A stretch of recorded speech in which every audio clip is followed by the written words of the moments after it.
نحمدہ و نصلی علی رسولہ الکریم بسم اللہ الرحمن الرحیم۔ عزیز طلبہ السلام علیکم ورحمۃ اللہ وبرکاتہ۔ آج کی اس ویڈیو کے اندر ہم سبق نمبر 11 علی بخش کے مصنف قدرت اللہ شہاب کا تعارف پڑھیں گے۔ پیج نمبر 87 صفحہ نمبر 87 قدرت اللہ شہاب کا تعارف۔ قدرت اللہ شہاب گلگت میں 1917 یعنی 1917 میں پیدا ہوئے۔ ابتدائی تعلیم جموں میں پائی۔ 1939 میں 1939 میں گورنمنٹ کالج لاہور سے انگریزی ادب میں ایم اے کیا۔ 1941 یعنی 1941 میں آئی سی ایس کے مقابلے میں کامیاب ہو کر انڈین سول سروس میں شامل ہو گئے۔ قیام پاکستان کے بعد ابتدائی 2 برس حکومت آزاد کشمیر کے سیکرٹری جنرل رہے۔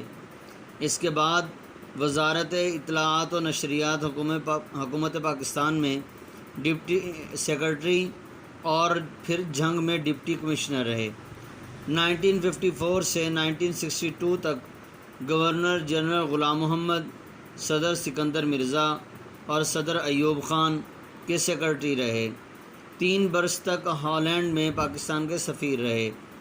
1966 یعنی 1966 میں واپس آ کر مرکزی سیکرٹری تعلیم مقرر ہوئے۔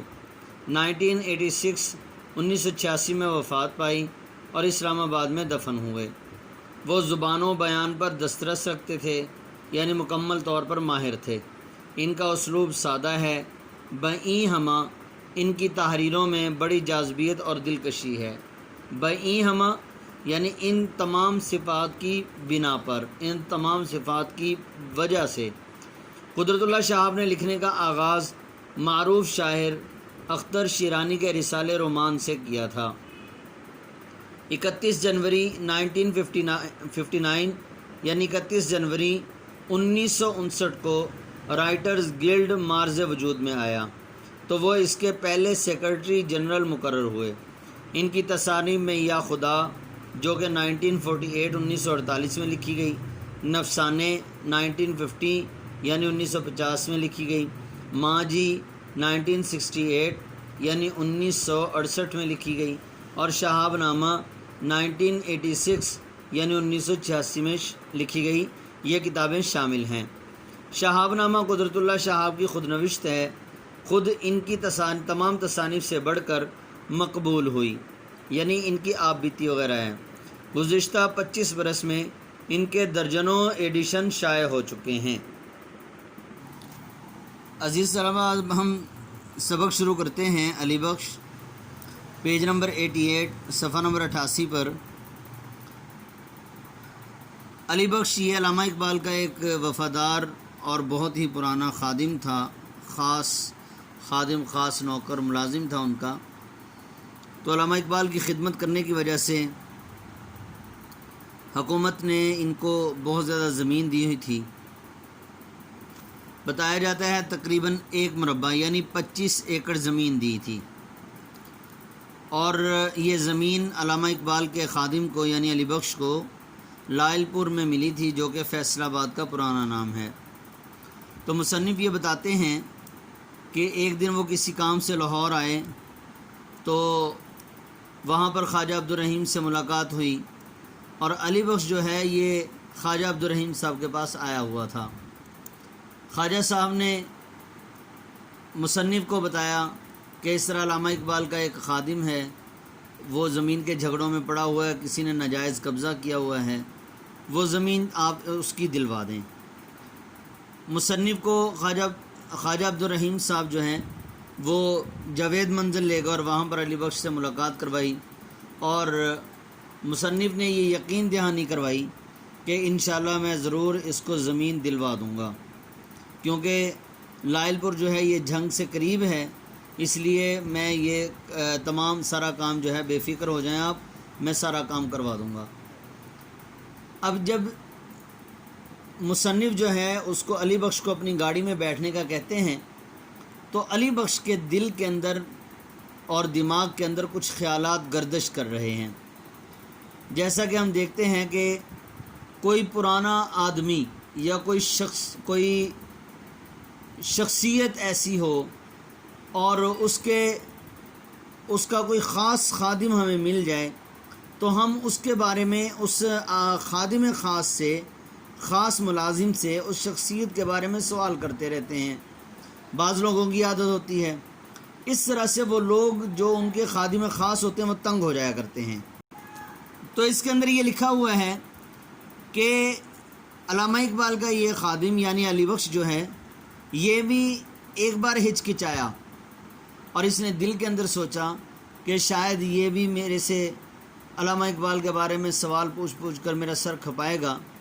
ادھر مصنف نے بھی یہ تہیہ کیا ہوا تھا کہ علامہ صاحب کے بارے میں کبھی بھی میں نے کوئی سوال نہیں کرنا، اگر اس کو علامہ اقبال سے محبت ہوگی اور علامہ اقبال کی زندگی کا یہ ایک حصہ ہوگا تو جس طرح عشق اور مشق یہ دونوں چیزیں چھپ نہیں سکتی، اسی طرح علامہ اقبال کی محبت بھی اس کے اندر چھپ نہیں سکتی، وہ ایک نہ ایک وقت میں ظاہر ہو کر رہے گی اور یہ خود ہی علامہ اقبال کے بارے میں باتیں بتائے گا۔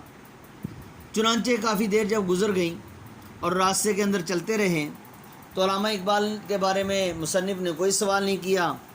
اس بات پر یہ بڑا حیران ہوا اور پھر جو ہے وہ خود ہی ایک سینما کے قریب سے گزرے تو خود ہی ایسے منہ کے اندر بڑبڑانے لگا علی بخش کے۔ علامہ صاحب یہ کہا کرتے تھے کہ سینما کے سامنے تو بہت زیادہ بھیڑ ہوتی ہے، مسجدوں کے سامنے تو مسجدوں کے اندر تو ایسا رش نہیں ہوتا۔ اور پھر ایک جگہ پر مصنف پان لینے کے لیے رکتے ہیں تو علی بخش فوراً ایسی خود بخود کہہ دیتا ہے ڈاکٹر صاحب کو پان پسند نہیں تھا، اور پھر مصنف کو کہتا ہے کہ حقہ ڈاکٹر صاحب کو پان پسند نہیں تھا، حقہ خوب پیتے تھے۔ اور پھر مصنف جو ہے وہ مصنف کی دلجوئی کے لیے وہ کہنے لگتا ہے ہاں اپنا اپنا شوق ہے، حقے کا ہو یا پان کا ہو۔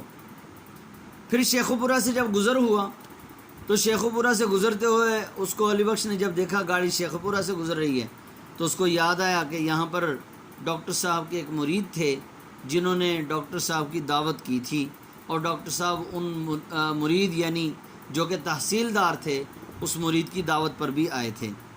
پھر خود بخود علی بخش جو ہے وہ علامہ اقبال کی پسندیدہ چیزوں کے بارے میں بتانے لگا اور ان کی موت کی جو کیفیت اس نے اپنی آنکھوں سے علامہ اقبال کی موت کی کیفیت دیکھی تو وہ بھی بتانے لگا اور علامہ اقبال کے رات کے معمولات بتانے لگا۔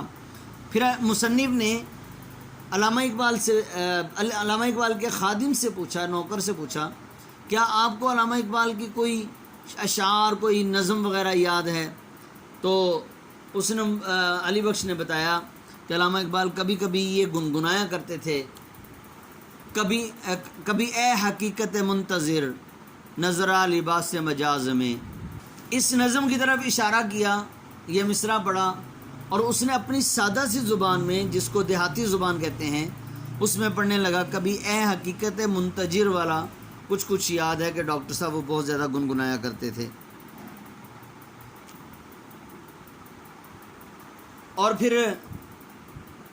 مصنف کا جو ڈرائیور ہے وہ علی بخش کو سگریٹ پیش کرتا ہے لیکن علی بخش جو ہے وہ انکار کر دیتا ہے حیا کی وجہ سے۔ پھر علی بخش بتاتا ہے کہ ڈاکٹر صاحب کے سارا خرچہ جو ہے گھر کا وہ میرے پاس ہوا کرتا تھا اور ان کا سارا خرچ میں ہی کرتا تھا، لیکن مجھے ان کا مال اپنے اوپر خرچ کرتے ہوئے شرم سی محسوس ہوتی تھی کہ انہوں نے میرے اوپر اعتماد کیا اور میں ان کا مال ایسے جو ہے وہ ان کا پیسہ ضائع نہ کروں۔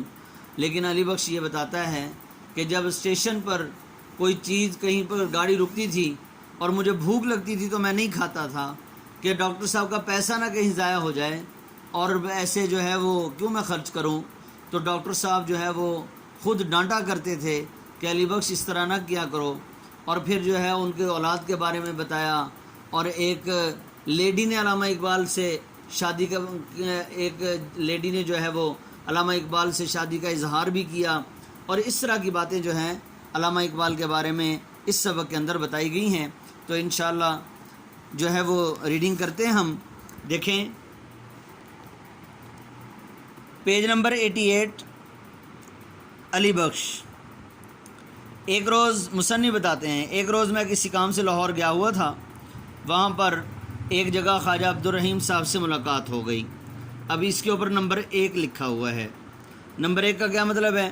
خواجہ عبدالرحیم لاہور کے معروف بیرسٹر تھے، علامہ اقبال کی زندگی میں کبھی کبھی ان کی خدمت میں حاضر ہوتے تھے۔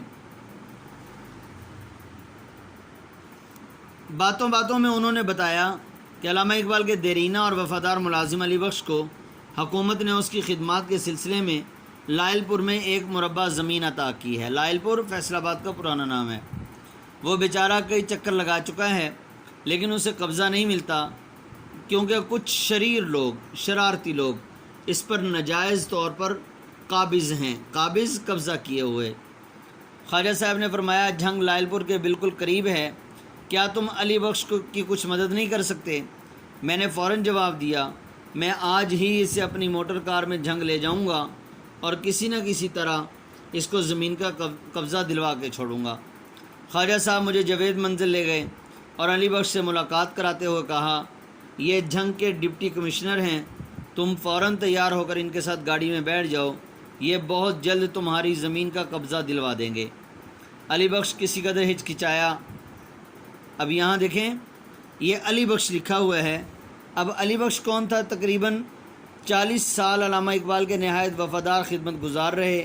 شادی کا کچھ عرصہ بعد ان کی بیوی فوت ہو گئی تو انہوں نے پھر شادی نہیں کی۔ اور نمبر 3 ہے آگے جاوید منزل۔ جاوید منزل لاہور میں علامہ اقبال روڈ پر واقع ہے۔ یہ علامہ اقبال کی قیامگاہ تھی جسے اب اقبال میوزیم بنا دیا گیا ہے اور یہ محکمہ آثار قدیمہ کی تحویل میں ہے۔ علی بخش کسی قدر ہچکچایا اور بولا، سوچئے تو صحیح، میں زمین کا قبضہ لینے کے لیے کب تک مارا پھروں گا؟ مارا پھرنا، در بدر پھرنا، پریشان رہنا، قبضہ نہیں ملتا تو کھائے کڑی، جیسے ہم عام سی روٹین میں کہہ دیتے ہیں، چھوڑو پرے نہیں ہوتا تو، یا دفع ہو، اس طرح کے الفاظ بول دیتے ہیں۔ تو یہ ایک کہاوت کے طور پر کہا گیا، کھائے کڑی۔ لاہور سے جاتا ہوں تو جاوید کا نقصان ہوتا ہے، جاوید بھی کیا کہے گا کہ بابا کن جھگڑوں میں پڑ گیا ہے۔ لیکن خواجہ صاحب کے اصرار پر وہ میرے ساتھ ایک آدھ روز کے لیے جھنگ چلنے پر آمادہ ہو جاتا ہے، تیار ہو جاتا ہے۔ جب وہ میرے ساتھ کار میں بیٹھ جاتا ہے تو غالباً اس کے دل میں سب سے بڑا وہم یہ ہے کہ شاید اب میں بھی بہت سے دوسرے لوگوں کی طرح علامہ اقبال کی باتیں پوچھ کر اس کا سر کھپاؤں گا، لیکن میں نے بھی عزم کر رکھا ہے کہ میں خود علی بخش سے حضرت علامہ اقبال کے بارے میں کوئی سوال نہیں کروں گا۔ اگر واقعی وہ علی بخش کی زندگی کا ایک جزو ہیں تو یہ جوہر خود بخود عشق اور مشق کی طرح ظاہر ہو کر رہے گا۔ تو عزیز طلبہ، پیج نمبر 88 صفحہ نمبر 88 ہم نے پڑھا، اس کی ریڈنگ کی۔